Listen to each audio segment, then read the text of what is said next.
Boston, le 2 février 1920. Il est 9 h du matin au Performance Bureau of Investigation.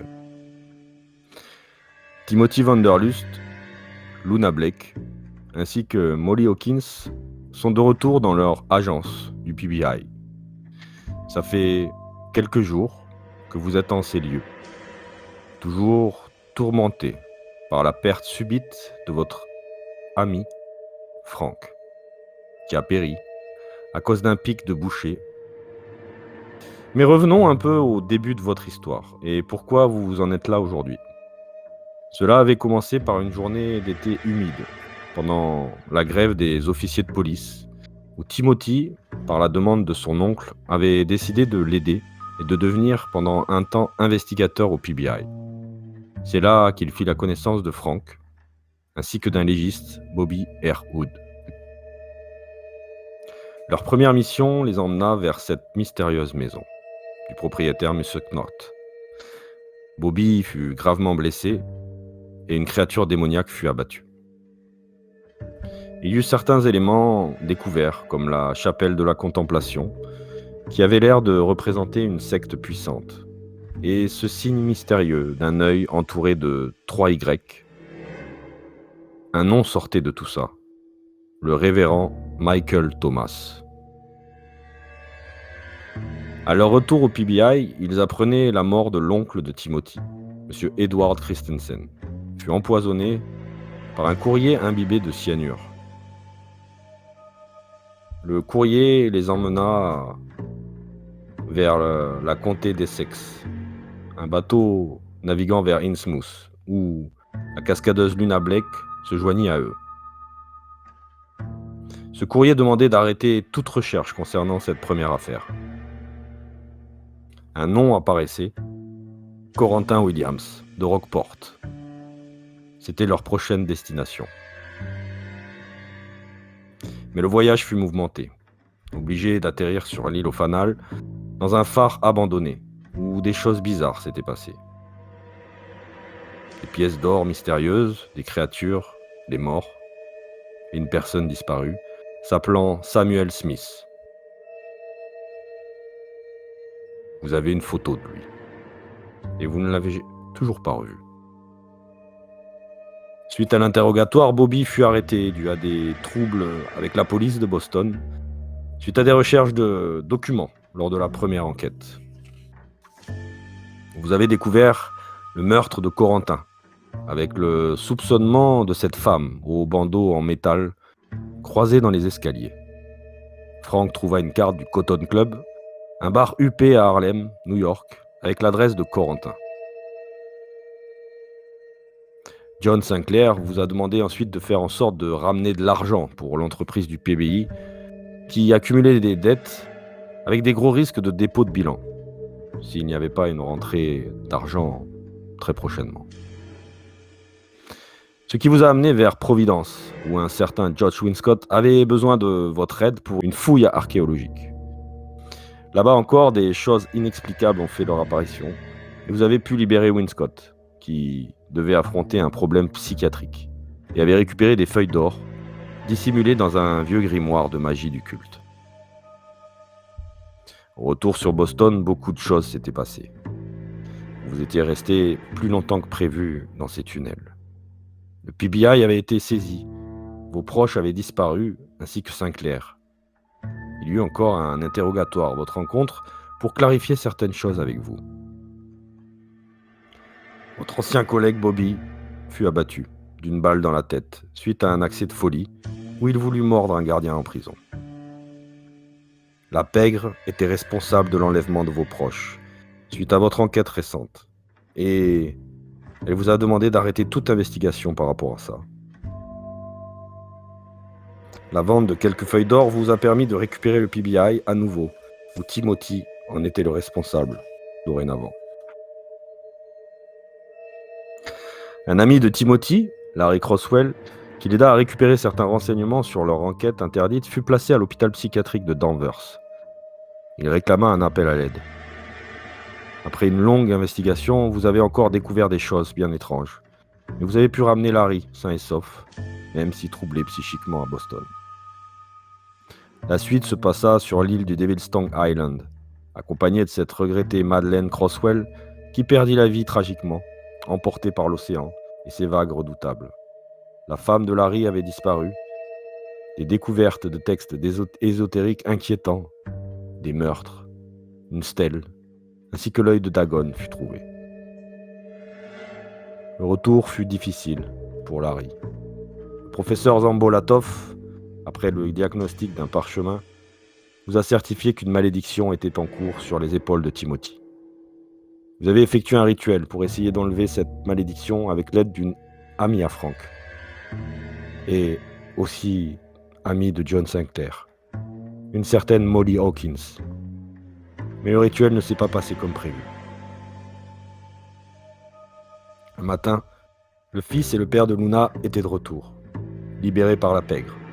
Celle-ci vous donna l'information qu'une rencontre allait avoir lieu très bientôt avec leur boss, au Cotton Club, New York.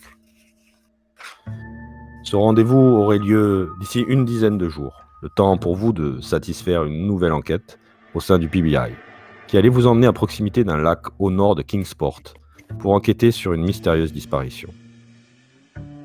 Malheureusement, il vous a été impossible de ramener James Fraser, qui fut transformé en créature.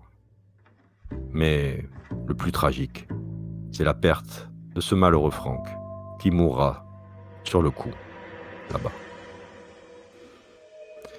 Vu la pression sur vous, vous avez été obligé de fuir en toute hâte, en laissant la dépouille du corps de votre ami sur place. Et donc aujourd'hui, depuis quelques jours, vous vous remettez peu à peu, mais extrêmement difficilement de cette énorme perte. Le deuil est parfois long et compliqué. Cette dernière enquête montre aussi que le rituel n'a pas fonctionné. Timothy semble toujours maudit et destiné à croiser encore et toujours des créatures monstrueuses. Le coup de fil tant attendu devrait avoir lieu d'ici quelques jours maintenant. Le but ultime étant de pouvoir enfin libérer vos proches.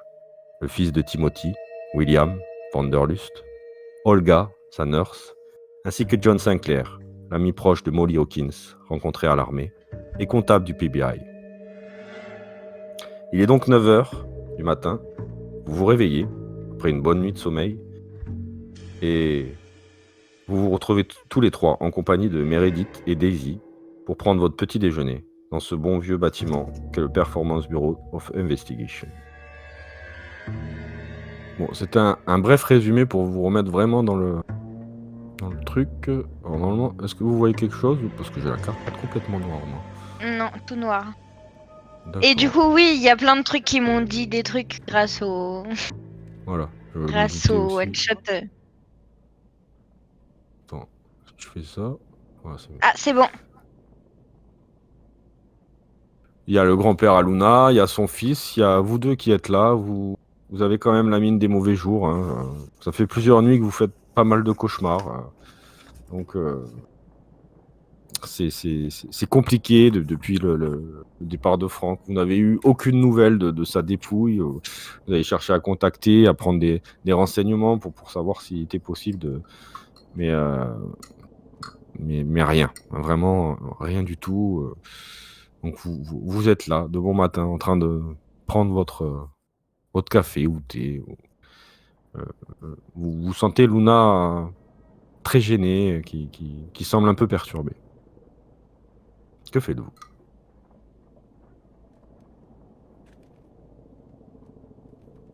Bah, moi je sais qu'on attend effectivement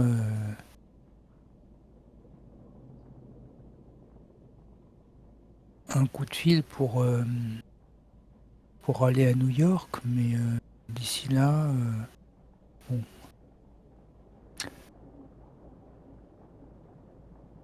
Je redis à Luna que je suis content qu'effectivement son père et puis son petit garçon ont pu revenir. Et justement, elle prend la parole. Timothy, j'avais quelque chose à te dire. Je sais bien que la mort Frank nous a tous affectés, mais Maintenant que j'ai récupéré mon fils et mon père, je préfère en rester là. Je n'ai plus la capacité de vous accompagner. J'ai j'ai perdu, j'ai failli perdre tellement et j'ai perdu aussi mentalement. Je n'ai pas vraiment les capacités pour affronter d'autres phénomènes qu'on a pu traverser. Et la mort de Franck m'a été très difficile. J'espère que tu comprendras. Pour moi, Je comprends, Luna. J'ai moi-même toujours des inquiétudes pour mon propre fils et je peux dire que je suis bien placé pour comprendre et je crois qu'effectivement, c'est bien que tu puisses passer à des choses plus, comment dire, plus normales peut-être, et mener au moins pendant un temps, une vie normale. mais j'aurais tellement voulu vous aider. Mais j'ai pas la capacité pour aller plus loin. Tu vois, elle se retourne vers toi, Molly, et elle lance vraiment un regard plein de désespoir. J'espère que Molly pourra t'aider comme elle peut, et je suis désolé de vous T'en laisser fais pas, tomber comme Luna. ça. T'en fais pas, Luna, avec tout ce que t'as vécu, c'est normal Tu nous laisses pas de tomber. vouloir raccrocher. Tu, tu mets la priorité sur les tiens et ça, je peux tout à fait le comprendre. Ok, elle commence à s'essuyer les larmes. Elle a les pleurs qui viennent, des sanglots, et puis il y a son fils qui dit Maman, pourquoi tu pleures comme ça? Et son fils commence à pleurer aussi, et donc du coup, elle s'accroupit, elle prend dans ses bras, elle câline comme ça. Rien, rien, rien. Oh, t'inquiète pas, c'est des larmes de joie. Du coup, elle se relève, elle fait un signe à son père et dit Je pense que je ne vais pas rester, je vais partir maintenant. On a prévu d'aller en Floride. Donc, je vous écrirai pour savoir comment ça Oui, va, et j'espère de tout cœur que vous arriverez à être sain et sauf avec ta famille et John aussi. très bien. Bah écoute, moi je ferai ce qui est en mon pouvoir pour ça, bien sûr. Et puis, effectivement, quand tu te sentiras plus tranquille, donne-nous de tes nouvelles. Très bien, je le ferai, Timothy. Et promettez-moi d'être prudent, de ne pas faire trop de bêtises. Faites attention à vous. Je ne fais jamais de bêtises. On va essayer. Ouais, elle te fait une petite accolade comme ça, à toi pareil, et puis elle prend la direction de la porte, et elle entrouvre la porte, et elle reste derrière, et vous regarde comme ça, et vous fait un léger signe de main, puis Je lui rends son signe de main et puis je lui fais un sourire aussi. Pareil. vous êtes tous les deux au PBI. Bon, bah. Voilà, Molly, il reste plus que nous. Malheureusement. Ça va faire tout vide sans eux deux, mais Ah oui, moi j'ai. Bon, que Luna soit partie, c'est. Je le regrette un peu, mais bon, elle est partie dans des circonstances que j'arrive très bien à comprendre et c'est pas comme la perte de Franck. là tu vois Molly qui baisse les yeux un peu triste.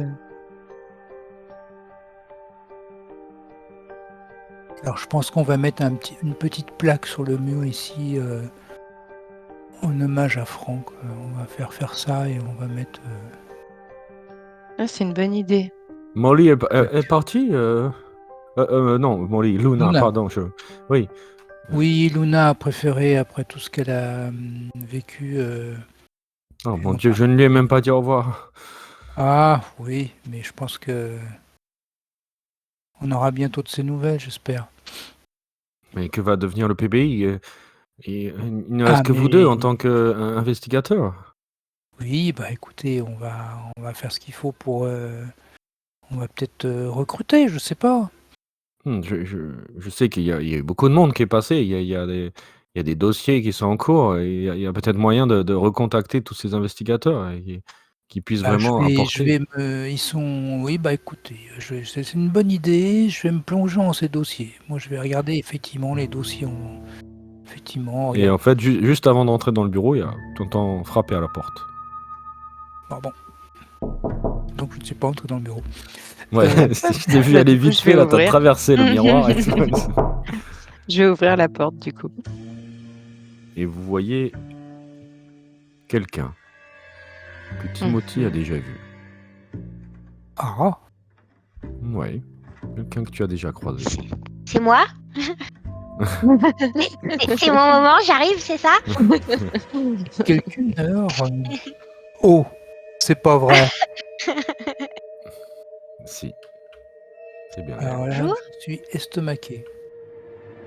C'est bien elle. Je... Avec ce bandeau d'argent sur l'œil, une femme très belle, très charismatique, qui apparaît d'elle, juste dans le PBI.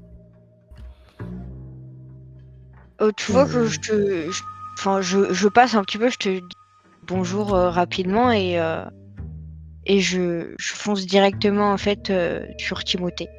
Enfin, Timothy, pardon. Bonjour. Oui, bonjour. Il Je me... m'attendais pas à vous voir ici parce que ça fait longtemps que nous nous sommes croisés et c'était dans des circonstances qui étaient un peu troubles. Oui, oui, c'est vrai. J'aurais besoin que vous me suiviez. En fait, je suis missionnée par mon boss pour vous accompagner jusqu'à lui. Ah bon? Oui. D'accord, donc vous êtes... D'accord, donc c'est vous que nous devons suivre. Enfin, en Et- tout cas, si vous voulez revoir votre fils. Molly, tu comprends pas trop et au fil de la discussion, tu commences à comprendre que bon, c'est cette personne qui a assassiné Corentin Williams, qui a Ok. laissé, voilà. Bon, bah, j'attrape mon manteau et je dis, bon, bah, on va y aller, hein. De toute façon, c'est ce qui est convenu. Vous êtes armé? En général, j'ai une arme de poing avec moi, oui. Oui, alors va falloir laisser toutes vos armes ici, malheureusement. Ah bon?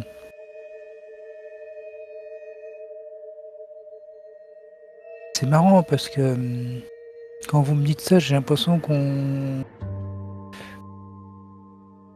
que sans arme, on court encore plus de danger. Oh non, non, c'est une simple mesure Et vous de... pouvez me dire où nous allons? Ah non, malheureusement, je ne peux pas vous dire où nous allons pour le moment. Mais Il nous va restons. juste falloir vous contenter de me suivre en fait. Et je crois que vous avez vraiment pas le choix parce que bah moi je me suis attachée un petit peu à votre fils. Vous voyez, ça me dérangerait absolument pas de l'élever comme si c'était le mien. Bon, on reste sur Boston? Est-ce que je peux connaître votre nom? Vous voulez savoir mon nom? On Oui. m'appelle Charline. Caroline. Bah, du coup, maintenant, tu peux Oui, mettre oui, bah Charline. Tu peux mettre le nom que tu as choisi. C'est le mec qui spoil. Qu'est-ce que tu voulais savoir, quelque chose de spécial? de toute façon ils connaissent, non? Grâce à la carte que j'avais laissé tomber, Ah, non? ils savent New York, oui. Ils savent que Oui, on est d'accord donc. ça a des liens avec New York, quoi. Oui. Tu peux dire que C'est peu de choses, hein, quand même. Hein. oui, ils savent peu de choses, mais tu peux dire que tu les amènes à New York et c'est ce qui était prévu. Ils savent qu'ils doivent y aller. Donc, Oui, tu d'accord, fais- ok. Enfin, tu es pour des celle qui l'a enquêteurs, dit. vous n'êtes pas très perspicace finalement, parce que bon, on vous a quand même laissé quelques pistes, quoi. Enfin, Je savais pas que dans l'immédiat, on allait à New York. bon, allez, et tu vois qu'elle tape un peu dans ses mains. Hop, hop, hop, on y va. Je n'ai pas que ça à faire. Bon. On a toujours une voiture finalement? Oui, de toute façon, on a gagné. Vous avez déposé. Je vous ai vu déposer vos armes ou pas du tout? Moi, j'ai rien déposé parce qu'elle n'est pas armée. Ok. Enfin, c'est ce qu'elle te dit. Moi, je vais mettre mon arme dans le bureau et puis je reviens. Très bien. Mm. Vous prenez quelque chose en particulier avant de partir? Est-ce que Peut-être des affaires, parce qu'on risque d'y aller Ouais. plusieurs jours, peut-être. Oui, vous prenez un petit sac Mm. d'affaires personnelles, de vêtements, de tout le nécessaire que vous avez besoin pour. Vous ne savez pas du tout combien de temps vous partez. Donc, vous savez juste que vous vous rendez à New York. je prends mes bagages habituels. Voilà. Bon, donc j'ai pas mon calibre 38. Très bien. Pas non plus les cartouches. Toi, Charline, tu as des billets d'avion qui vous emmènent directement à New York. Très Pour bien. tous les 3. Moi, je les conduis, je les conduis à l'aéroport du coup. Donc vous prenez la voiture, peut-être même un taxi, hein, qui attendait, Charline, juste devant le PBI. Vous Bon, grimpez tous les 3 dans ce taxi. Vous êtes quand même un poil stressés, vous comprenez pas trop pourquoi c'est celle sur qui vous enquêtiez qui vient à votre rencontre pour vous amener.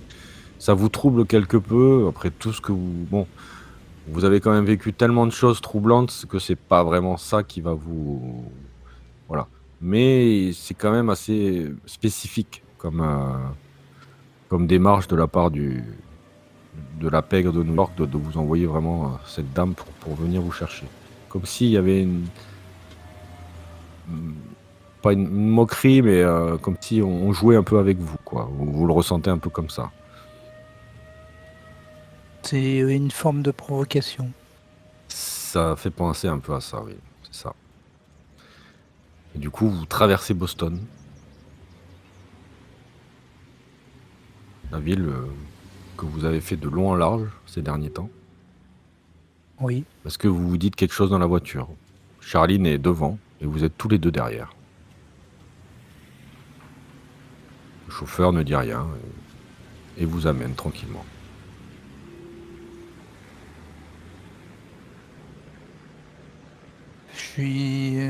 Moi, je suis en train de gamberger très fort, mais du coup, ça me pousse pas tellement à parler. Bah, toi, c'est vraiment ce que tu as besoin de nouvelles de ton fils, tu vois? Tu sais que c'est une personne qu'il a côtoyée, donc c'est la phrase qu'elle a pu te dire de qu'elle était attachée à lui et qu'elle pourrait prendre l'éducation de ton fils en main, ça t'a mis les nerfs quand même, hein. Tu pas vraiment Euh, apprécié ce genre Est-ce qu'on va aller voir mon fils directement? Non, pas tout de suite. Je pense pas, en tout cas. Moi, vous savez, je vous l'ai déjà dit, je suis seulement missionnée de vous apporter à mon boss.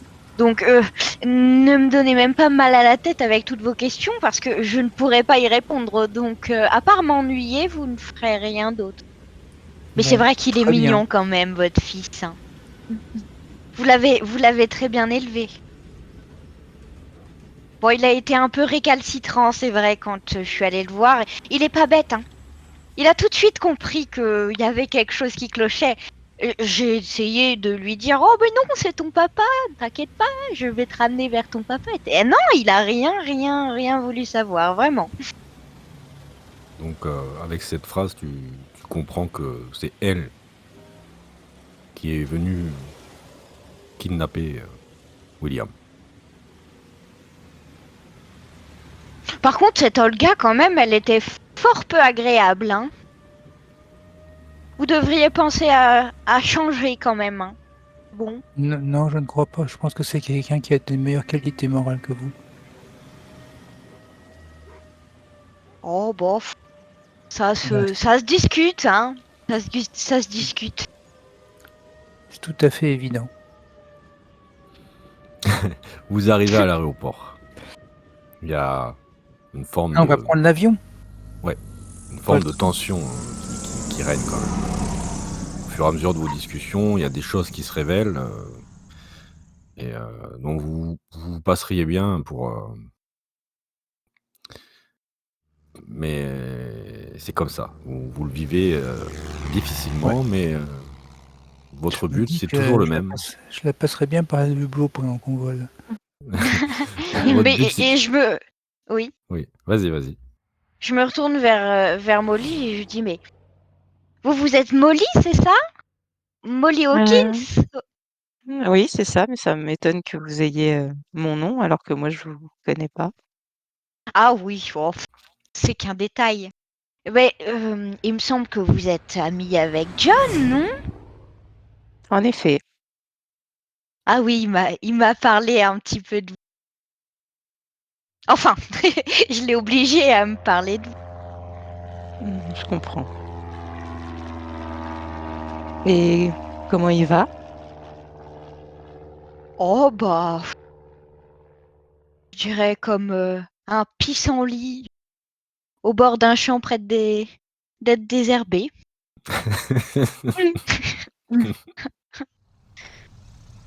Donc toujours vivant de ce que je comprends. Oui, oui, pour l'instant en tout cas. Du coup, vous sortez de cette voiture, il y a un avion qui vous attend.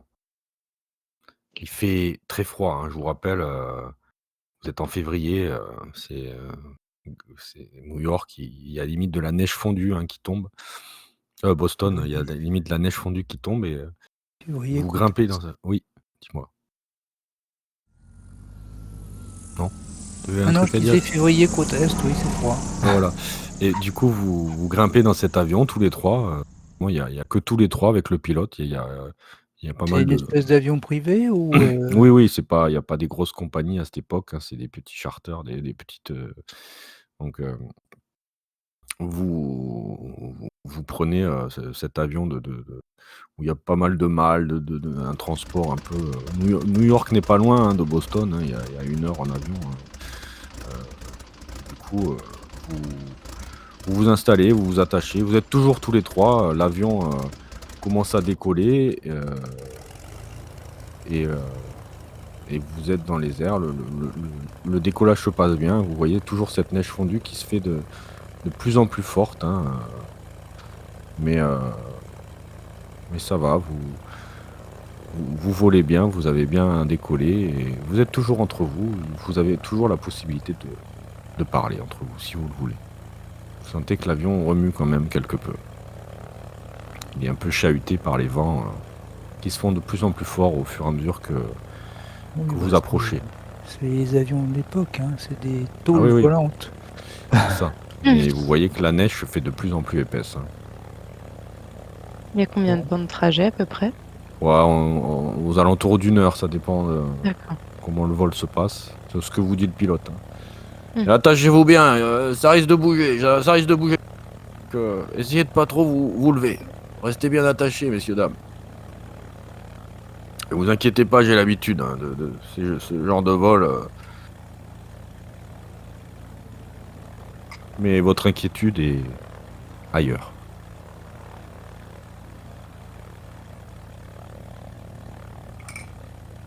Oh bah franchement, vous êtes pas très bavard, hein, quand même. Je sais pas ce qui a mis cette ambiance de mort entre nous, mais j'aimerais bien que vous soyez un peu plus rigolo quand même, qu'on passe le temps plus vite, quoi. Désolée, les événements récents font qu'on n'a pas exactement l'envie de rire. Ah oui, votre copain mort. C'est ça, Ouais. comment il s'appelait déjà? Je suis content de lui lancer un regard noir. Qu'est-ce que ça peut vous foutre de toute façon? Non mais c'est vrai, enfin, j'ai un trou de mémoire, comment il s'appelle? Ah oui, c'est vrai. Frank Baldwin, c'est ça? Molly regarde par la fenêtre. Elle répond pas. Vous avez un trou de mémoire, ah, j'imagine que c'est... quand vous avez perdu votre œil, vous avez dû perdre un peu de mémoire aussi. Oh ça, non, c'est juste pour le spectacle, je suis chanteuse et là tu vois qu'elle le lève et qu'il y a absolument rien en dessous.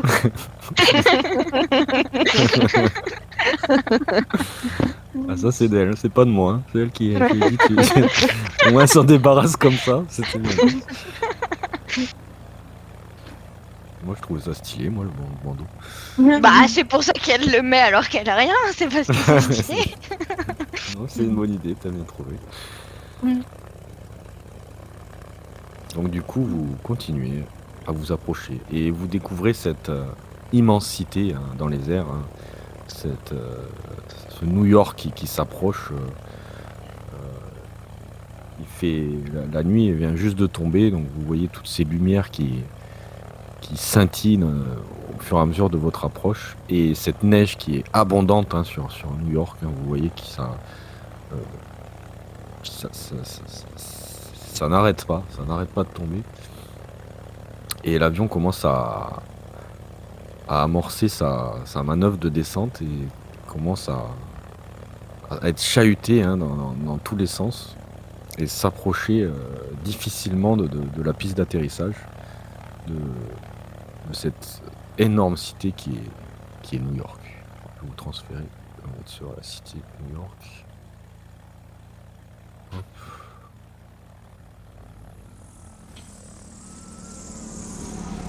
Vous atterrissez sans bobo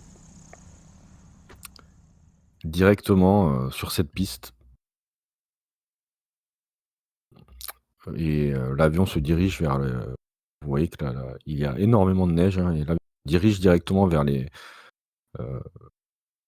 zones de transfert de passagers et le pilote lui dit: «Voilà, j'espère que vous avez passé un vol agréable, messieurs, dames. On est arrivés». Oui, on peut dire ça. Ça aurait pu être mieux, hein. Bon. «Ah, désolé, mesdames, vous savez, c'était pas évident le temps ce soir. J'ai essayé de vous rendre le voyage le plus agréable possible». Ça va. Et elle lui tend un billet pour le remercier. «Oh merci, madame, j'ai pas l'habitude qu'on me donne de l'argent. Bon, bah, écoutez, passez un agréable séjour. Mmh. On va essayer. Prenez soin de Je vous». suis sûre qu'on va s'éclater. Tu vois qu'elle tape dans ses mains encore comme une petite fille excitée. Là, je lance un regard à Timothy, un peu excédé. C'est vraiment affligeant. Mmh. Du coup, vous prenez vos bagages, vous marchez dans ces rues froides, vous prenez un taxi encore, vous grimpez dedans. Donc, nous sommes toujours en 1919, en février, le 12, à New York. Il fait froid, il y a un peu de neige, beaucoup de vent. Vous êtes au milieu de cette énorme ville qui bouge beaucoup, énormément de bruit, des tas de gens dans les rues. Vous êtes en pleine période de prohibition. L'État refuse l'alcool, on peut en boire, mais il est interdit d'en vendre. D'ailleurs, vous avez vu pas mal d'actions qui ont été faites par la police. Il y a des gros coups d'éclat pris en photo, postés dans les journaux, des tonneaux éventrés dans la rue où ils déversent tout ce bon alcool dans les caniveaux. Vous voyez des gens le faire. Il y a eu quand vous traversez la rue, vous voyez la police qui rentre dans des bars clandestins et vous voyez beaucoup de ça, comme s'il y avait eu des descentes ce jour-là où vous arrivez. Votre objectif, vous rendre au Cotton Club, dans le quartier d'Harlem. Le taxi vient donc de vous prendre à l'aéroport, New York, la nuit. Il est 19h-20h, vous êtes dans une Ford T, 1919, flambant neuve. Tous les trois derrière cette fois-ci, un peu serrés. Votre chauffeur devant, en costume complet, le chapeau en feutre, qui vous conduit assez vite dans les grands boulevards de cette ville immense. Est-ce que vous voulez vous parler de quelque chose en particulier ou je continue mon texte qui vous amènera à bon port? À vous de me dire. Continue, moi je regarde par où on passe, j'essaie de... Je connais pas vraiment New York, mais bon, Ouais. voilà, j'essaie de me souvenir un petit peu par où on passe, j'observe par où on passe. Très bien. Donc vous roulez sur les pavés à grande vitesse. Vous voyez sur votre droite et votre gauche, sur les trottoirs, énormément de personnes qui sont en train de marcher, qui vont probablement au restaurant, probablement en soirée, dans des bars clandestins, cachés, où tout le monde se donne des adresses, de bouche à oreille. Beaucoup de femmes en fourrure et en talons, avec cette coupe de cheveux à la mode, année folle. Et ces hommes tirés en 4 épingles. Et on arrive dans quelques minutes, vous dit le chauffeur. Elle fuse, dans la rue. Vous tournez à droite, dans un énorme boulevard, le King Street. Vous êtes donc sur Harlem maintenant, et plus précisément dans la 142e rue. Il y a de nombreux nightclubs tout le long de cette avenue. Vous voyez ces lumières scintiller de partout, créant une lumière vive, artificielle. De nombreux endroits de fête se multiplient. Il y a le Coney Inn, le Ed Small's Paradise, et enfin au coin de Lenox Avenue, le Cotton Club de luxe. De nombreuses voitures stagnent en double file devant l'entrée, et une foule s'entasse et semble dans l'attente de pouvoir rentrer. Il n'y a que des blancs, tirés en 4 épingles, arborant avec fierté leurs signes de richesse. 2 molosses semblent filtrer les clients en vérifiant leurs identités. La voiture s'arrête. Vous observez, comme tu m'as dit, Timothy. Oui. La Ford T, tu vois un immense palace, magnifique, avec des murs en pierre blanche nacrée, une entrée avec des portes gigantesques en verre, avec des dorures tout autour. Vous voyez à travers un hall avec des tapisseries partout. Vous êtes dans cette Ford T. Que faites-vous? Garé, en double file. Alors, je vais vous montrer le coton peut-être.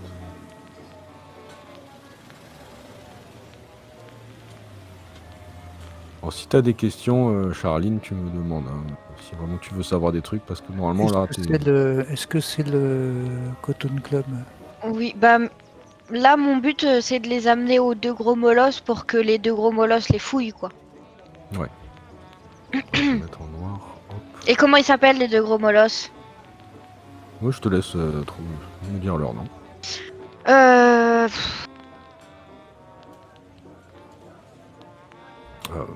Médor Jack, et Philo. Jack et John. si tu veux.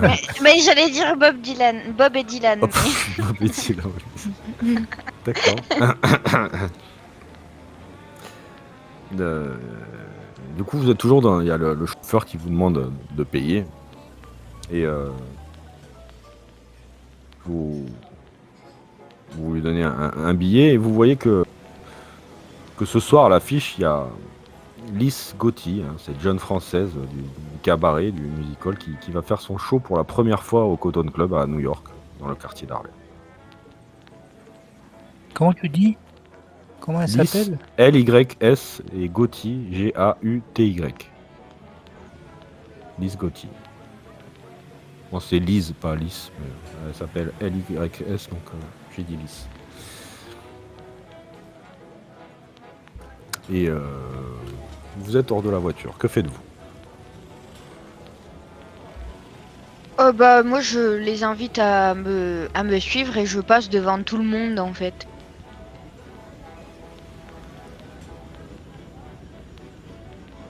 Ouais. Bon, alors Vous je vais voyez, suivre. il y a énormément de foules qui sont en train de se faire filtrer. Et vous approchez de l'entrée. Pardon, monsieur. Et tu vois que je passe direct devant. Il se recule Bob, tout en se Dylan regardant. Ah, salut Charline. Ça se passe bien ce soir, ça va? Moi, comme d'hab. Ouais. Tu connais la maison, y a pas de souci. Ça va, t'as fait Je- bon voyage? Ouais, bah regarde les 2 loustiques que je nous ramène. Tu veux bien les fouiller? On va pas faire ça devant, il y a des flics juste derrière, donc fais-les rentrer. Et, Pas de souci. On va s'occuper de ça. Allez, venez et sentez-vous privilégiés. Hein. Regardez tout le monde qui attend pour rentrer. Nous, on passe tout premier. Du coup, vous rentrez dans un petit hall. Alors, je vais vous mettre un petit peu de musique. Parce qu'on est quand même dans un cabaret. Donc, dès votre entrée, vous remarquez cette espèce de petit hall. Et ces portes ici sont ouvertes, juste en face de vous. Bob, il nous a suivis pour les fouiller. Ouais. Non, c'est l'autre, Bob. Ah, pardon. Faut suivre. Donc vous remarquez cette énorme scène qu'il y a devant vous, et il y a toutes ces petites tables qui sont autour, c'est blindé. Vraiment, il y a beaucoup, beaucoup de monde, hein. Il y a vraiment, vraiment full. Et ouais, il y a ces petites tables étagées sur 2 niveaux, toutes pleines, hein. Il y a des niveaux un peu supérieurs où on dirait que c'est des huiles un peu de la ville de New York qui sont en train de s'entasser sur ces étages à hauteur. Et il n'y a que des blancs. Les seuls noirs sont sur la scène. Vraiment, vous voyez des alcôves discrètes, hein, nichées dans les murs. La décoration est très luxuriante. Ça associe un style art déco et ça évoque une sorte de jungle tropicale sur la scène, hein. Il y a une dizaine de femmes en costume qui font leur show avec efficacité. Et du coup, cet homme vous demande de le suivre, hein. Et il vous demande, voilà, il vous fait un geste de la main pour venir jusqu'à lui.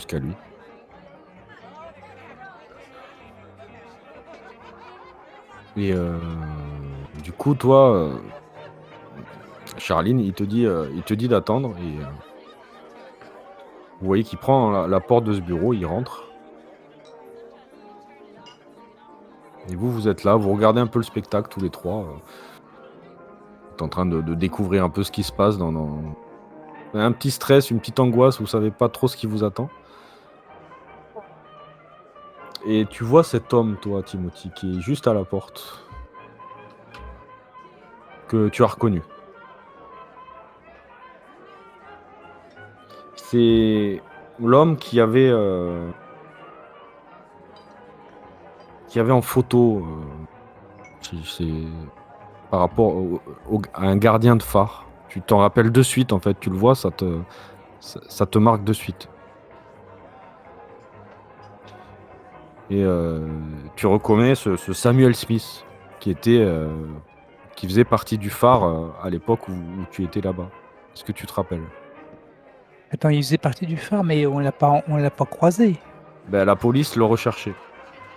Et vous aussi, en fait. C'était un des 3 qui était dans le phare avant nous. C'était un c'est des ça 3 qui avait disparu. Et il est juste à la porte et il vous regarde en souriant. Et de là, il y a cet homme qui revient. Et il commence à vous fouiller. Au moment où il me fouille, je lui dis vous n'avez pas peur des malédictions? Il te regarde comme ça, il fait « Hein? Quelle malédiction ?» Très bien, vous pouvez me fouiller alors. Ok, je fais mon job, désolé monsieur. Tant pis pour vous. Oh non, ce genre de rue, ça marchera pas avec Bob, hein. Il est un peu bête. Bah oui, mais bon, quand il va commencer à avoir des choses bizarres, il regrettera. Donc il commence à vous fouiller. Il prend vos papiers. Si vous aviez des armes, il les prend, mais apparemment vous n'en aviez pas. Et Aviez-vous menti? Moi, il est dans mon sac à main. Enfin, j'ai mon revolver dans mon sac à main. Donc. du coup, il apprend. Il apprend et il donne tout à Charline. Parfait, merci. Vous êtes quand même sacrément vilaine, Molly. Vous m'avez menti. J'en reviens pas vraiment. Je pensais qu'on pouvait établir un sentiment de confiance mutuelle entre vous et moi, mais apparemment non. Ne vous méprenez pas. Ouais, écoutez, mon boss, enfin notre boss va vous recevoir d'ici quelques minutes. Patientez. Et du coup, il vous laisse et repart vers l'entrée. Il vous laisse tous les trois en train de profiter du spectacle.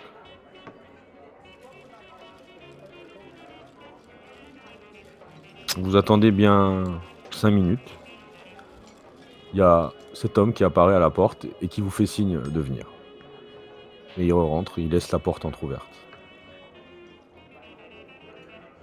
Hop, hop, hop, allons-y. Allez. Bon, bah j'y vais. Dès votre entrée, vous voyez que ce bureau, il y a 3 personnes. Il y a des bouteilles d'alcool partout, sur un petit bureau en bois, ainsi que des bouquins, des bibliothèques de chaque côté. Vous voyez un homme noir, faisant près de 2 mètres, qui semble assez à l'étroit dans son costume, vu sa musculature, et Vous le reconnaissez. C'est le champion de boxe Jack Johnson, vu dans les journaux. Il est énorme. Il y a un autre homme qui vous a fait signe à la porte de rentrer. Il est assez petit. Il semble assez pas trop à sa place dans ce bureau. Comme s'il avait des petits tics, des petits tocs au fur et à mesure que vous voyez un peu ses gestuels et ses mimiques. Il s'assoit sur ce canapé. Et enfin, le dernier, tout sourire, avec un gros cigare, il est derrière un grand bureau. Les deux pieds croisés dessus et lui, à coup sûr, il a des origines italiennes. Il regarde vos papiers tout en vous scrutant, chacun votre tour, avec attention. Toujours ce sourire aux lèvres.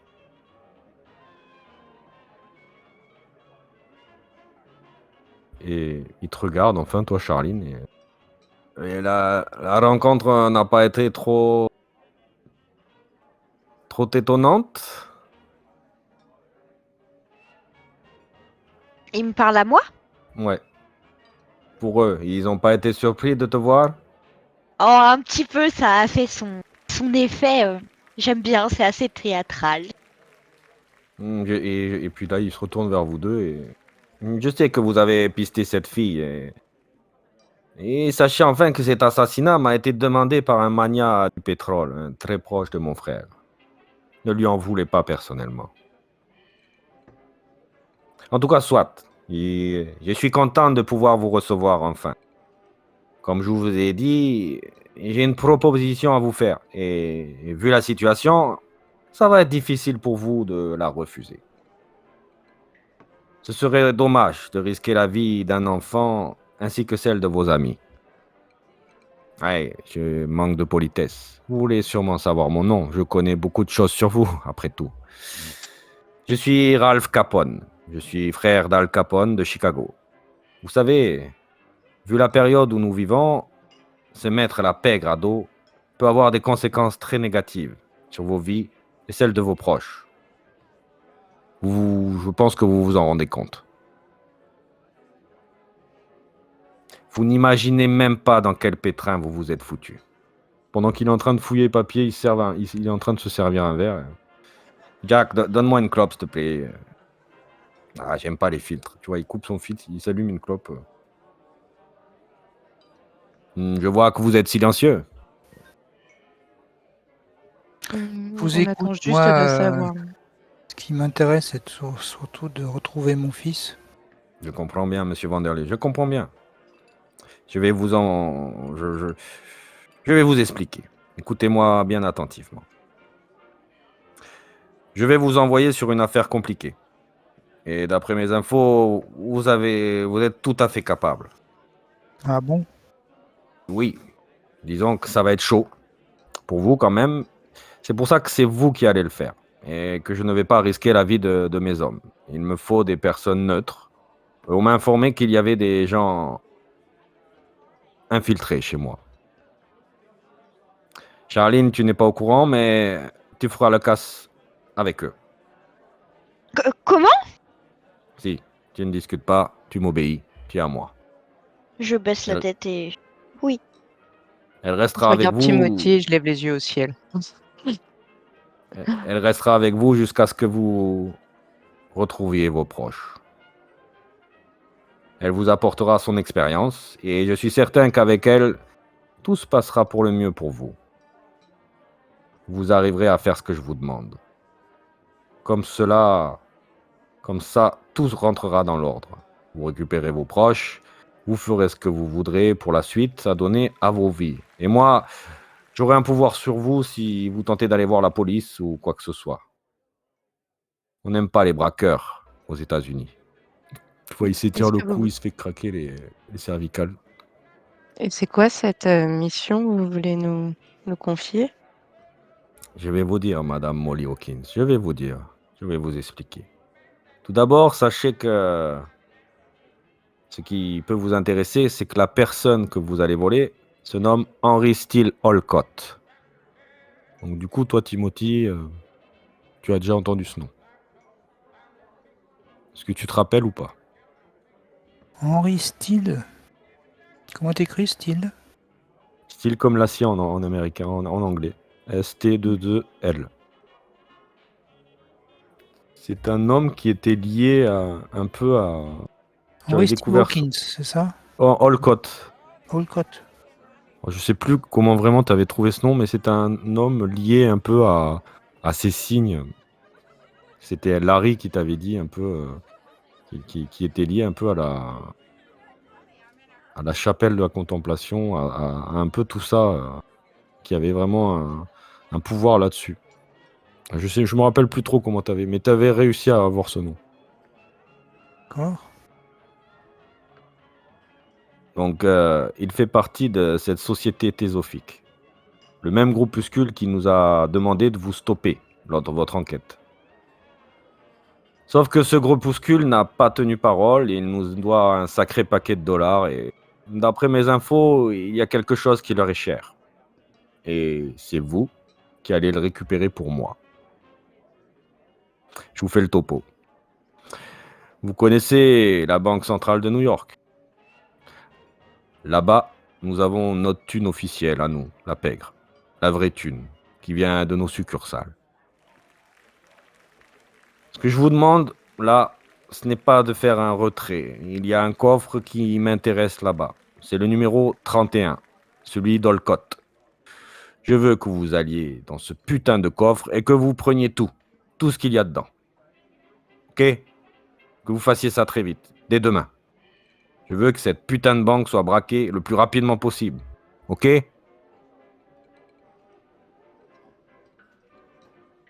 Ah, ok, répondez-moi. Ça paraît pas évident tout de même de braquer la Banque centrale de New York. Vous avez des éléments pour nous aider? Qui a pu vous laisser imaginer que nous avions des compétences pour braquer une banque? On Charline est a les d'accord que compétences. oui. Je pense qu'on pourrait, oui, on devrait s'en sortir, vous inquiétez pas. Très rassuré. À vous de mettre un plan à exécution. Et Charline, tu peux aller voir Maggio. Il est susceptible de pouvoir aussi vous aider.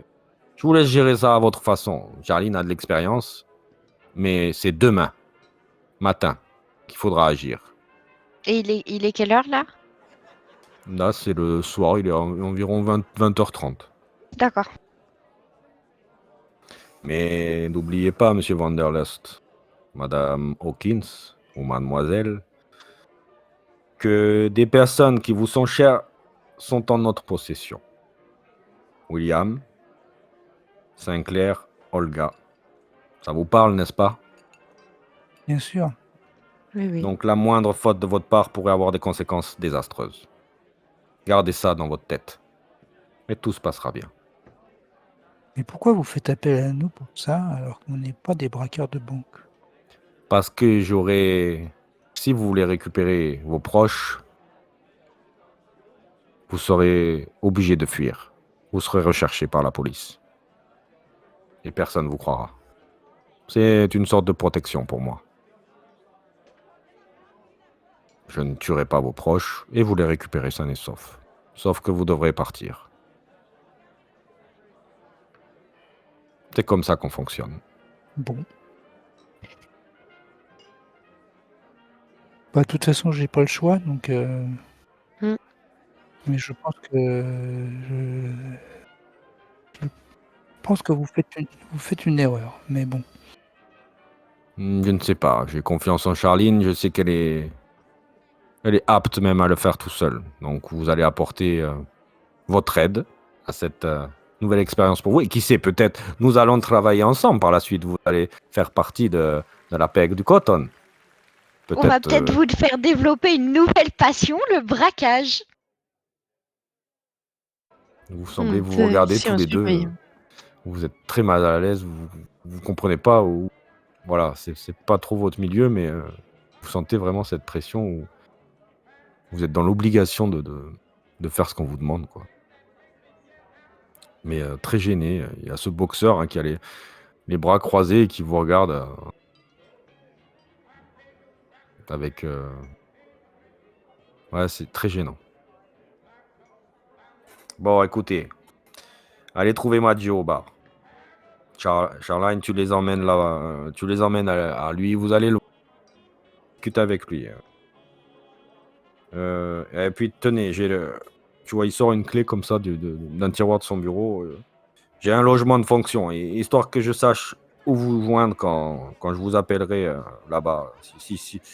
Voilà, je vous appellerai si j'ai besoin d'infos ou si vous en voulez peut-être de vous être cher en mode possession.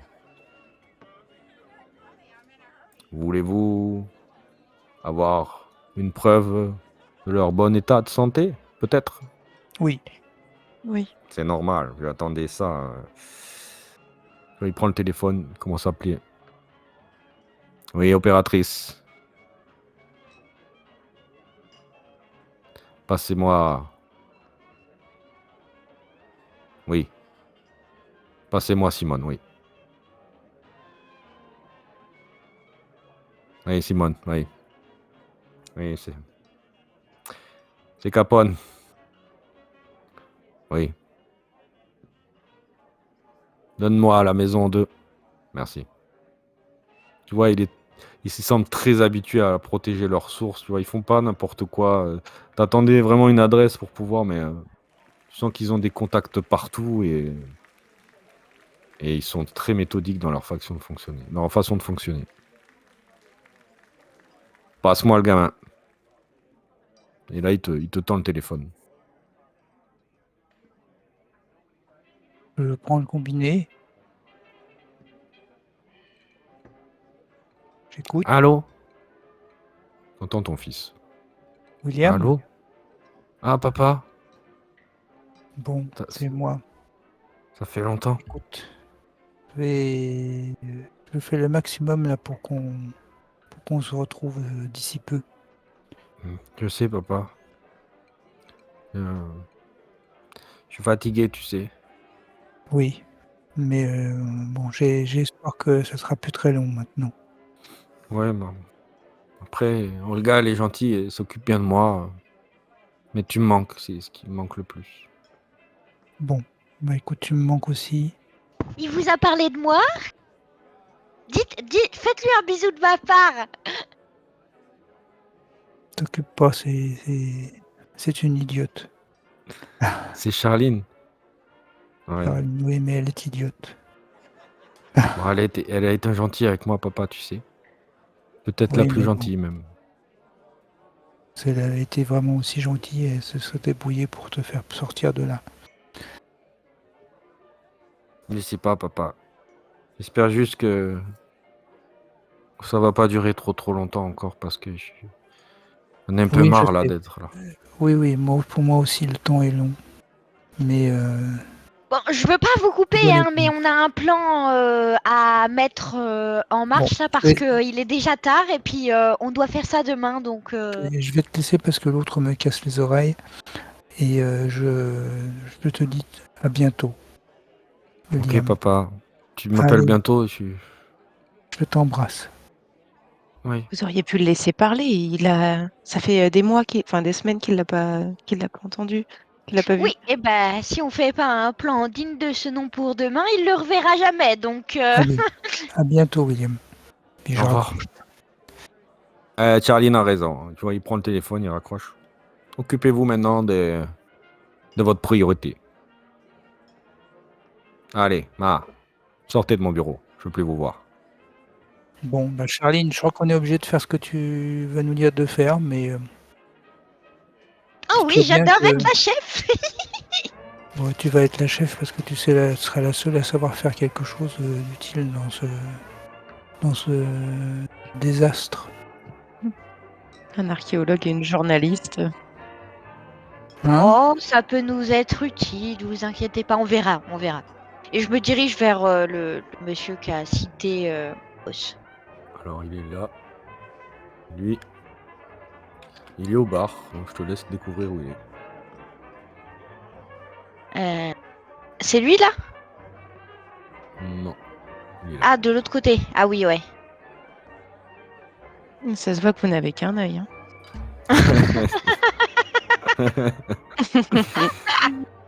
Donc vous retraversez cette salle où il y a tous ces gens il y a, il il y a un autre groupe sur scène, ça joue de la contrebasse, de la guitare, de la trompette, et vous vous approchez progressivement vers ce petit bar hein, sur le côté gauche et vous passez entre les tables. Si, oui, on passe entre les tables et s'il y a des gens que je connais ou reconnais, je salue. Ouais, tu fais des petits signes, il y a deux, trois personnes, il y a beaucoup de membres du Cotton. Hein. Le Cotton, c'est vraiment toi, ton institut, tu es chez toi là-bas, tu fais même du spectacle, donc tu connais beaucoup de membres de cette pègre du Cotton et il y a beaucoup de gens qui en font partie sur les tables. Donc vous êtes vraiment en plein milieu mafieux, mafieux de New York, italienne, lié à Al Capone. Donc,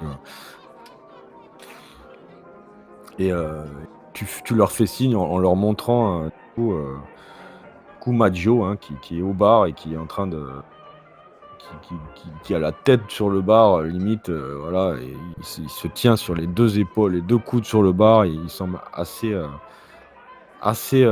alcoolisé comme à son habitude et puis,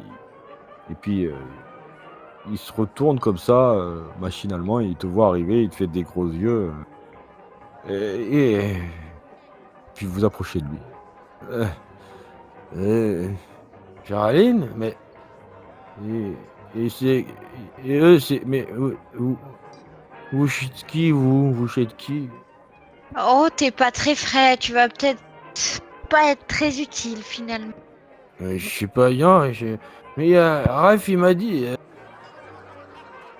c'est vous sûrement. Alors j'ai un truc vachement important à vous dire. Il faut que tu vois, il est en train de prendre une bouteille de whisky cachée derrière le bar et puis il manque de glisser de son tabouret et il se rattrape limite à la veste de Timothy comme ça. Puis il commence à vomir sur tes chaussures, Timothy. Ah, Ouais, je recule de 3 pas pour pas rester à côté de cet individu. je suis Pareil, je me recule. désolé, Et excusez-moi, monsieur. j'attrape une serviette sur le comptoir pour essuyer mes chaussures. Ouais, tu vois J'appelle la dame qui est là, on va dire que c'est Agathe. Ouais. Agathe, on a encore eu un accident. Ah, ouais, Maggio, ok. Maggio, tu fais chier, hein. Elle sort une espèce de grosse serviette qu'elle te tend, Timothy, pour t'essuyer. Excusez-le, monsieur. Ouais, j'ai un truc vachement important à vous dire quand même. Euh, Écoutez, il faut que je vous parle avant d'oublier. On se Oui, souvient à peu allez, près. accouche. Vous voyez qu'il est en train de sortir un papier froissé de sa chemise, comme ça. Et puis, ouais, bon, c'est ça. Alors, bon, il est un peu humide et taché, hein, mais bon, Prends des mains. tu peux. Et en fait, il te le tend, il y a sa main qui va à gauche, à droite. Tu essaies de l'attraper, tu vois qu'il va de l'autre côté. Mais prends-le, tiens. Il arrive. Il y a tout là-dedans. Oui, bon, bah arrête de bouger. Je lui chope le bras pour qu'il arrête de bouger. Et de mon autre main, je prends les papiers. Tu prends le papier, du coup tu l'attrapes, vous commencez à l'ouvrir et à le regarder un peu tous les trois. Donc je vais vous transférer. Hop. Transféré. On veut un plan de la banque. Transférer On sur la veut banque. un plan de la banque.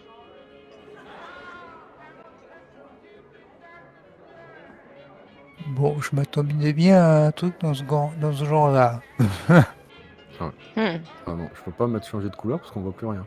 Ah oui, D'accord. Ça faut plus les. Le texte est C'est noir. pas là que je voulais changer de couleur. c'est devenu de l'art maintenant.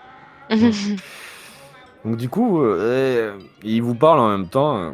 Bon, ça, c'est le plan de la Banque centrale de New York. Enfin, ce que l'on sait, quoi. Hein. Je l'ai dessiné avec mes mains. Ah oui, ça se voit. Ouais, bon, ce qui est le plus important à savoir, je les ai pas mis, mais ici, il monte avec son doigt, et j'ai oublié de les mettre en fait. je vais les noter pour vous. Là et là. C'est j'ai du mal. Tu vois, il est en train d'avoir des Je relents prends un encore. verre d'eau, enfin j'attrape un verre derrière le comptoir en me penchant dessus, je mets de l'eau dedans et je lui jette à la tronche. Ouais, Non. non, non, mais fais pas ça. Allez, réveille-toi un coup! Oui, bon, j'en étais où? Bon, le plus important, c'est les ronds rouges. Voilà. Alors, Et qu'est-ce que c'est? je vais vous expliquer. Je vais vous Bah, expliquer. vas-y! Donc, les ronds bleus, c'est Non, les les ronds gardes. rouges, les ronds rouges! D'abord les Euh, ronds rouges, après les ronds bleus. ah oui, oui, les ronds rouges. Ce sont les interrupteurs pour déclencher l'alarme. Pour appeler la putain de police et, et, euh, et voilà, les flics quoi. Donc ça, et il faut faire attention. C'est très dangereux pour vous. Hmm. À partir du moment où l'alarme est déclenchée, c'est 10 minutes, pas plus. Il faut sortir au bout de 10 minutes. Vous ne resterez pas plus longtemps. Et ensuite, les ronds bleus, c'est les gardes. Putain de garde de merde qui surveille cette banque. Et enfin, les, les ronds roses, ben, c'est les dames, c'est les guichetières. Voilà. Et vous avez passage pour, pour aller derrière les coffres qui sont ici et ici. Donc à droite et à gauche. Voilà. Après voilà, moi j'ai rien de plus. Vous vous démerdez. Ça, je l'ai fait. Puis vous voyez qu'il commence à reculer en titubant. Puis il s'éclate sur le sol. Il semble s'éclater par terre de tout son poids et vous l'entendez ronfler. Les ronds bleus, c'est des gardiens, c'est ça? Ouais. Oui, oui. Bon. Il y a un petit rond rouge. Là, c'est rien, c'est un. Ouais, j'ai Là, mis ça, c'est pour pour. indiquer Ok, les d'accord. passages sur les côtés, parce qu'en fait, il faut contourner le guichet par la gauche ou D'accord. par la droite pour Ok. aller vers les coffres. D'accord, ok. Moi je sais quel genre de sécurité, enfin quel genre de serrure de sécurité le coffre a du coup. T'as pas vraiment d'informations sur la nature du coffre. Mais je connais les différentes natures de coffres, non? Tu connais les différentes natures de coffre, oui, t'as de l'expérience sur Et ça. Mais je là, quel tu sais pas comment ça se passe. et quel équipement j'aurais besoin pour passer tous les différents types de coffres Oui, que je connais. oui, oui. Après, t'as un équipement de base. D'accord. Tu es équipé, tu es outillé pour ça. Donc pour ça, t'as pas de problème. Et t'as l'avantage aussi de d'avoir avec Owney Maiden, c'est le mec qui était dans le bureau. Tu sais que lui, il a pas mal de contacts et il t'avait parlé d'une certaine femme qui pouvait peut-être vous aider dans ce genre parce que tu Donc avais une eu une guichetière discussion. carrément. Une guichetière, oui, qui pourrait vous aider Et j'ai son à- nom? Alors, tu as son... Tu n'as pas vraiment son nom, mais tu peux aller voir Owney Maiden pour qu'il te donne des informations sur elle, quoi.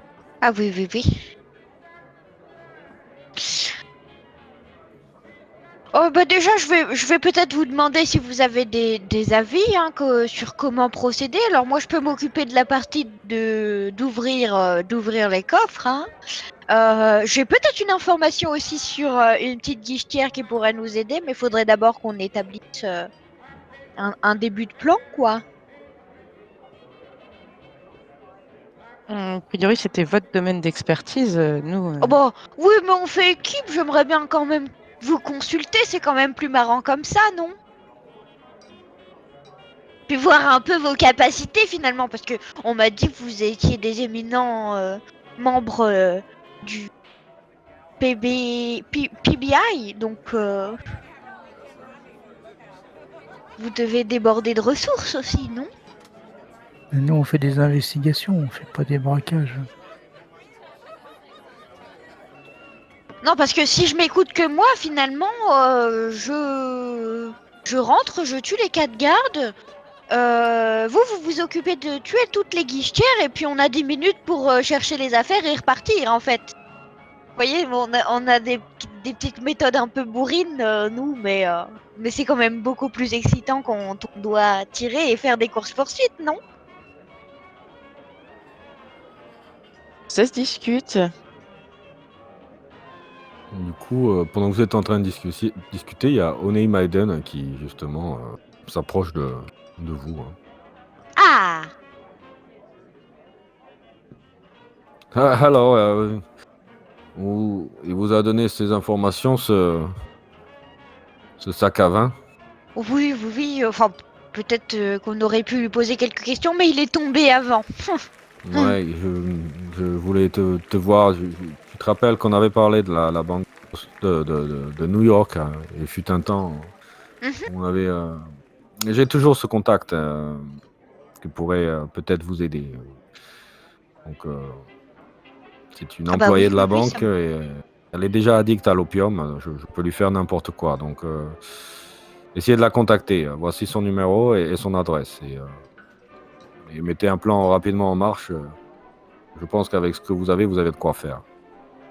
Elle s'appelle Sabrina Davis et elle vit au 112 Kentucky Street, New York. D'accord, très bien. Elle doit être chez elle ce soir. Soyez prudents. Et vous avez des armes et tout ce qu'il vous faut Comment elle à s'appelle? l'appart. Sabrina Sabrina. Davis. Sabrina Davis. Vous avez tout l'équipement qu'il vous faut à l'appartement que vous a donné les clés le boss.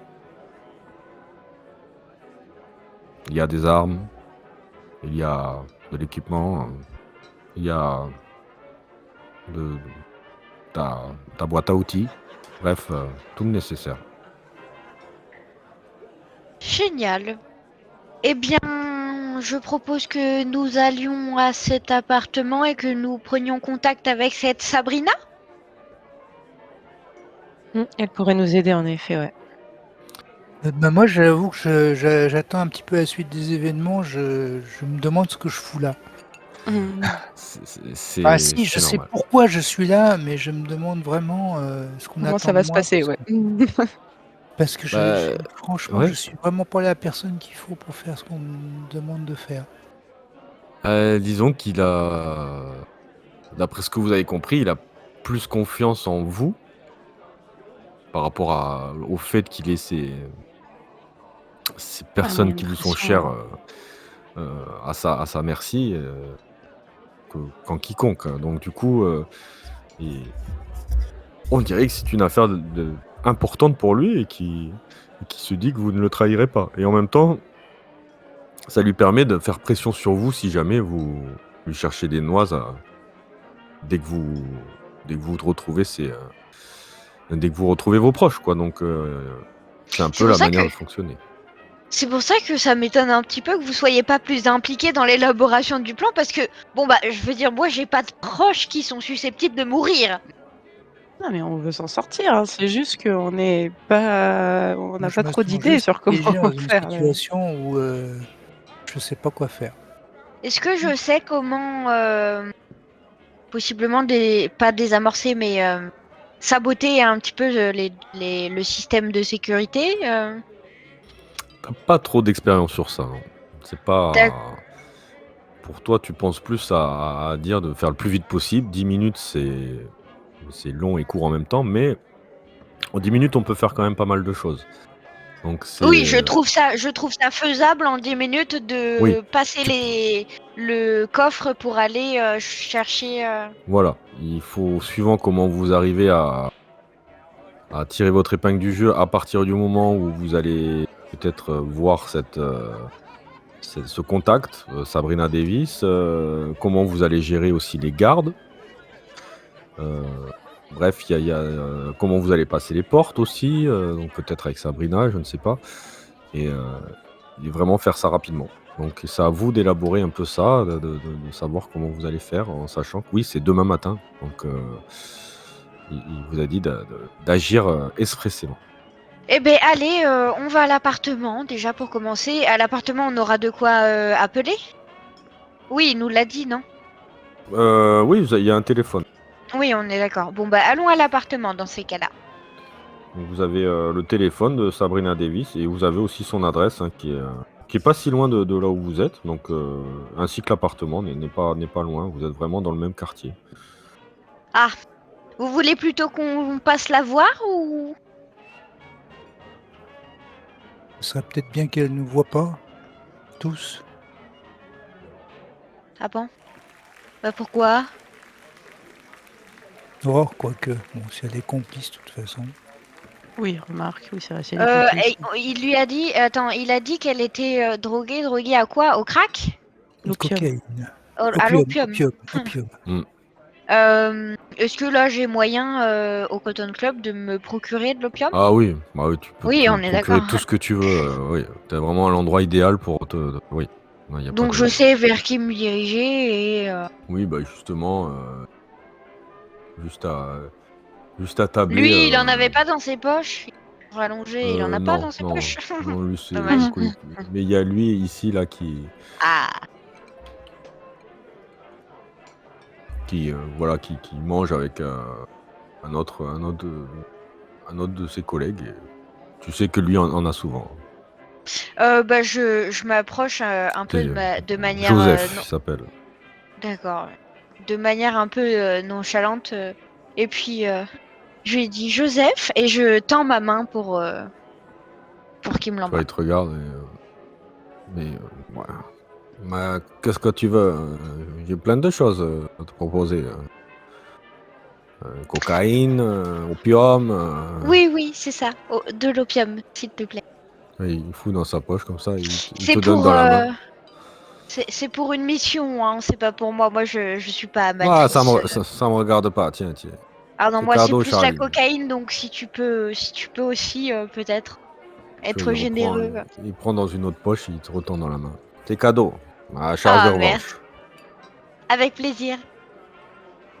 Prends Messieurs, et, prends et soin elle de part. toi et de ce joli corps. Elle lui fait un clin d'œil. Avec l'œil qui est sous le cache-œil. Donc, elle ne fait pas de clin d'œil.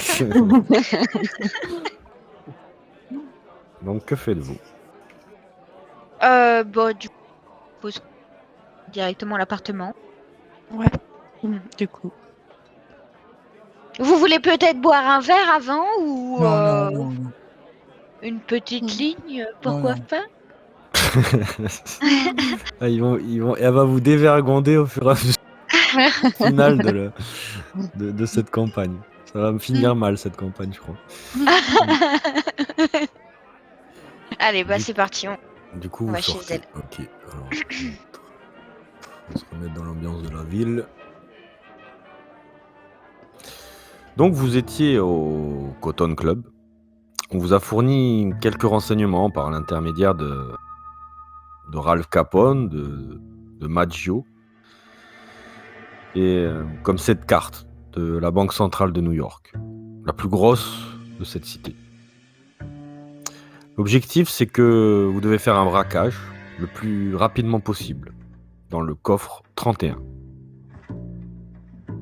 Vous sortez juste du Cotton Club, vous êtes devant la porte avec ces gens. Que faites-vous? Ouais, vous avez une voiture ou on prend un taxi? Je crois qu'on n'est pas loin. On a dit que c'était dans le Ah, on quartier. peut marcher. Oui, On va pouvoir y oui, aller c'est à pas pied. loin, oui, oui.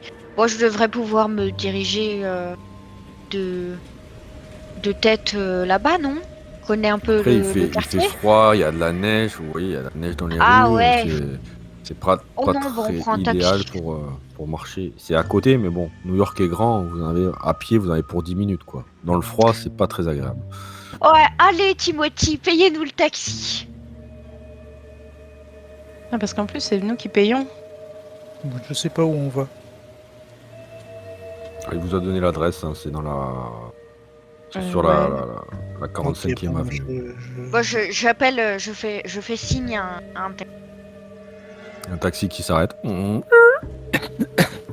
Allez, rentrez, il fait froid, et laissez pas trop la porte ouverte, messieurs, dames. je monte dans le taxi. Moi aussi. J'annonce l'adresse. Ok. Ouais, bah, c'est pas loin. Allez, c'est parti. Vous démarrez dans ces rues froides de New York. Et je Vous paye arrivez... Oui. et je paye le taxi à l'arrivée. Ça sera sans doute ma plus forte contribution à ce cambriolage.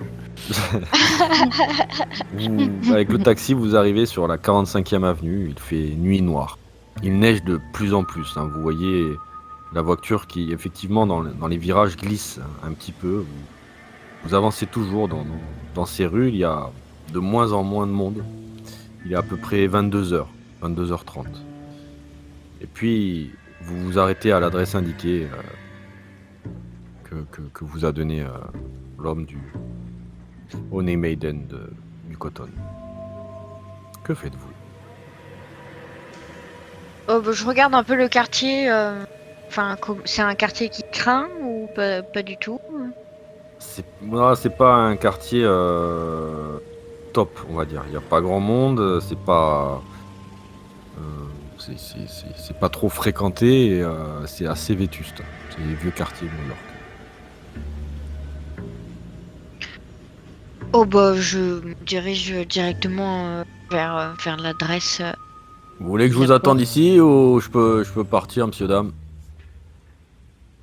Oh bah j'aurais peur de vous faire attendre trop longtemps. On ne sait pas pour combien de temps on va en avoir. On va en avoir. On va en avoir. Ok, bah je vous laisse là alors. Bah, bonne soirée à vous. À vous aussi. Comme ça, voilà, une belle rue de New York enneigée. C'est Oh, froid. Rigole pas. Donc vous sortez de la voiture. Vous marchez sur le trottoir. Vous entendez vos pas crisser sur la neige. Vous êtes devant ce perron de 3-4 marches. Vous montez les étages de cet immeuble. Vous faites face maintenant à la porte où est écrit Sabrina Davis. C'est un hall tout miteux, pas vraiment entretenu. Il y a pas mal de bruit dans l'immeuble. Des gens qui crient, qui s'engueulent, des gens qui font l'amour. Que faites-vous?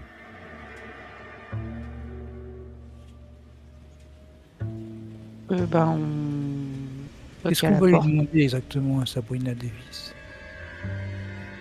Bah de C'est nous une. aider à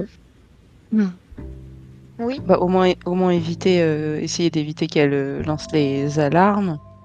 Enfin, voir ce qu'elle a comme idée pour essayer d'éviter de lancer les alarmes et de nous faire rentrer déjà.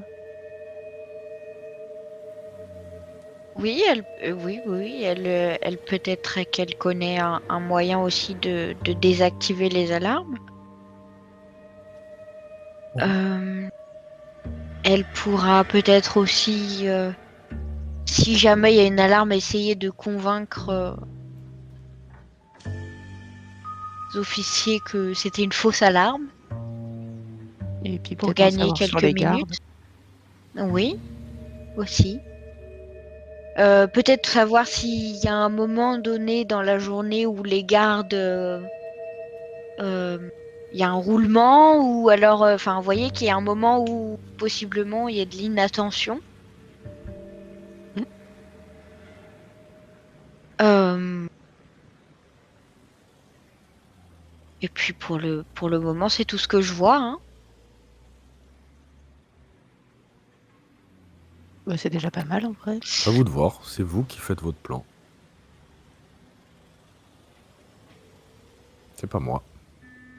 Enfin si, j'ai mon plan, mais ça n'a rien à voir. Pour l'instant, ça se passe bien pour moi. Peut-être moins bien pour vous. Moins bien pour vous.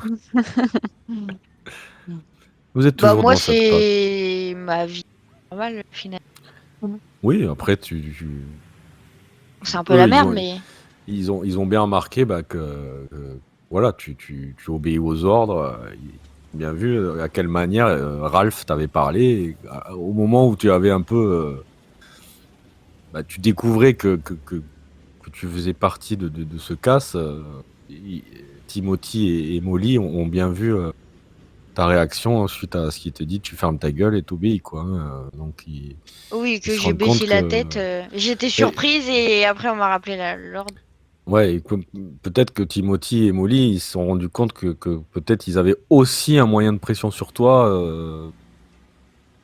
Ils savent pas, mais c'est le truc qu'ils auraient pu se rendre compte en voyant ta réaction, quoi.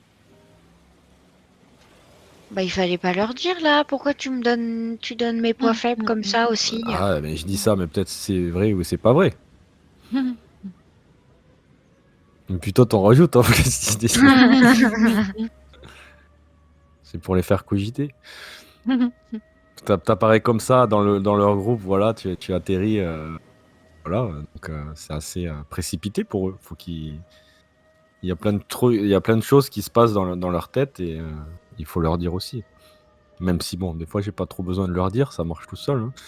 Mais c'est pour vous montrer que aussi, c'est la pègre, donc ils ont des moyens de persuasion qui sont assez choquants, hein. C'est pour ça qu'il faut avoir aussi pitié de moi un peu.